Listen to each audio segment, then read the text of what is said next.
Managing the boundary between sublimation and collaboration in the creative process. In today's video, we'll be exploring a nuanced but essential topic, how to balance sublimation and collaboration in the creative process. We'll unpick what these concepts mean, how they show up in creative work, and share practical ways to manage the boundary between creating from within and co-creating with others. In the creative process, the line between internal and external influences is often a delicate balance. Two powerful forces that come into play are sublimation and collaboration, both essential but distinctly different in their role and impact on creativity.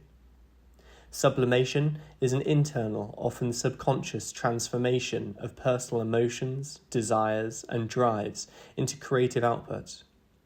Collaboration, on the other hand, is the merging of ideas and perspectives with others to create something new. Managing the boundary between these two forces is crucial to maintaining a healthy, productive, and fulfilling creative practice. This video will explore the nature of sublimation and collaboration, how they can complement each other, and the challenges of managing their boundaries in creative work.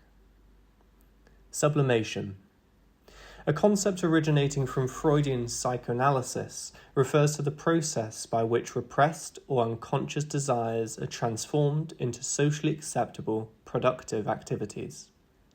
In the context of creativity, sublimation allows individuals to channel emotions like frustration, longing, or even conflict into art, writing, music, or other forms of creative expression. For many artists, writers, and creatives, sublimation is at the heart of their process. The emotional charge behind a piece of music, the depth of feeling in a painting, or the sharp insight of a story often originates from personal internal experiences. Sublimation transforms those inner conflicts or desires into something meaningful, offering both personal catharsis and broader cultural contribution. While sublimation can fuel creative innovation and depth, it is by nature a solitary and introspective process. The act of turning inward to find emotional fuel can sometimes conflict with the openness required in collaborative projects. When we sublimate, we are creating from the inside out, drawing on deeply personal material that may not easily accommodate the input of others. Collaboration, in contrast, is an external process. It involves working with others, sharing ideas, and often combining perspectives, talents, and expertise to produce a collective outcome. In a collaborative environment, creativity thrives on diversity of thought, background, experience, and skill. Collaboration opens the door to new possibilities, allowing ideas to evolve beyond what any one person could achieve alone. In fields like design, filmmaking, or team-based projects, collaboration is often essential. The dynamic interaction between individuals can generate breakthroughs, foster innovation, and solve problems that would be insurmountable in isolation. Moreover, collaboration is a skill in itself. It involves negotiation, communication, and the ability to let go of personal ownership in service of a shared vision. However, collaboration can also be challenging, particularly for creatives who are used to relying heavily on sublimation. Personal attachment to one's internal creative process can make it difficult to integrate outside input, especially when the creative drive comes from deeply personal or emotional sources. The tension between sublimation and collaboration. The boundary between sublimation and collaboration is not always easy to navigate. Each has its own demands and advantages, but they can feel at odds, especially when the creative process involves personal, emotional material or when the collaborative environment requires compromise. Ownership of ideas. Sublimation often leads to a strong sense of ownership over the creative work. When an idea is born from deep internal emotion or personal experience, it can feel uniquely yours. Collaboration, however, requires a more flexible sense of ownership. Ideas must be shared, discussed, and often altered through the input of others. For creatives who rely on sublimation, this can feel like a loss of control or a dilution of their original vision. To manage this tension, it's essential to create clear boundaries and expectations around ownership in the collaborative process. Setting guidelines at the outset for how ideas will be developed and credited can help prevent feelings of disempowerment. Recognizing that collaboration doesn't diminish the value of sublimated ideas, but instead offers a new context for their growth, can shift the mindset from one of scarcity, losing control, to one of abundance, expanding possibilities. Emotional vulnerability versus collective decision-making.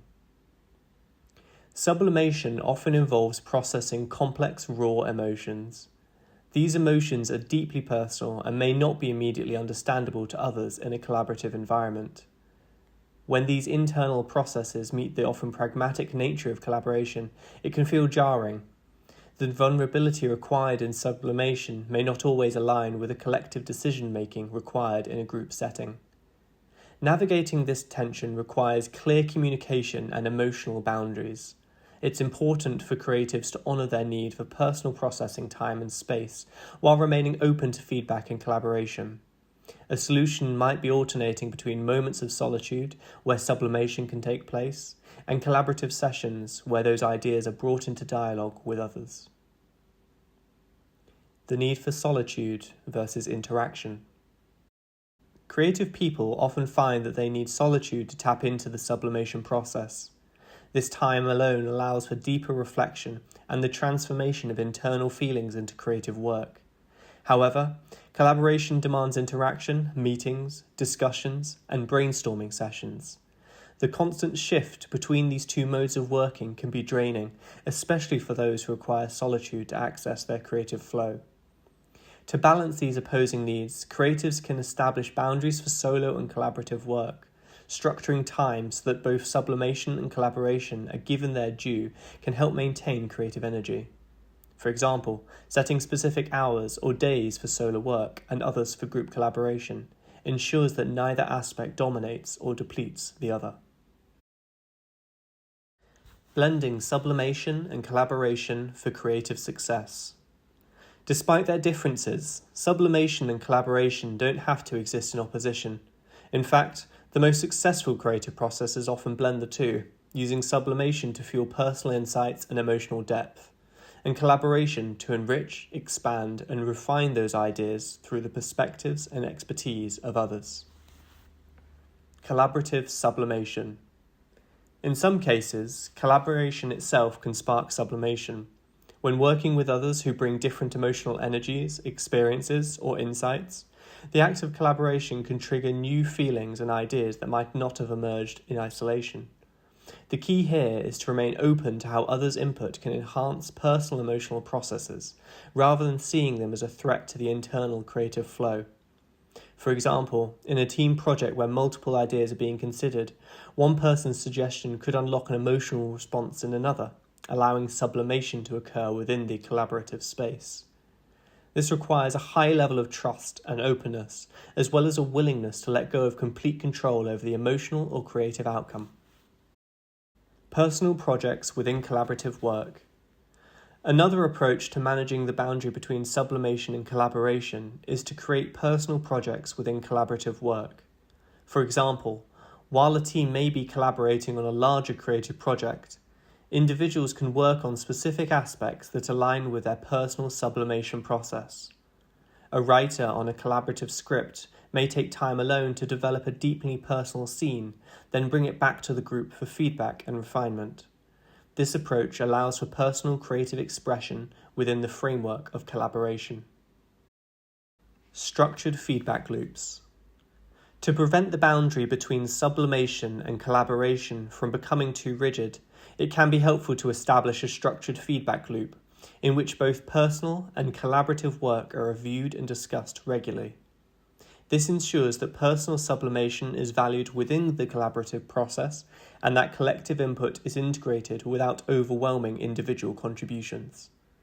These feedback loops can foster a culture of respect, where the emotional depth of sublimation and the practicality of collaboration coexist harmoniously. Conclusion. Managing the boundary between sublimation and collaboration in the creative process is an ongoing challenge, but it's also a rich area for growth. Sublimation offers personal emotional depth that fuels creativity from within, while collaboration provides external inputs that can elevate ideas beyond individual limitations. By understanding the nature of these forces and setting clear boundaries around ownership, emotional vulnerability, and the need for solitude, creatives can harness the power of both sublimation and collaboration to produce more meaningful, innovative, and impactful work. I've been your host, AlexStaniforth, and this is Present Sense, Space for You. If you found this video helpful, don't forget to like, subscribe, and share the love. With that, go well, and I'll see you hopefully soon.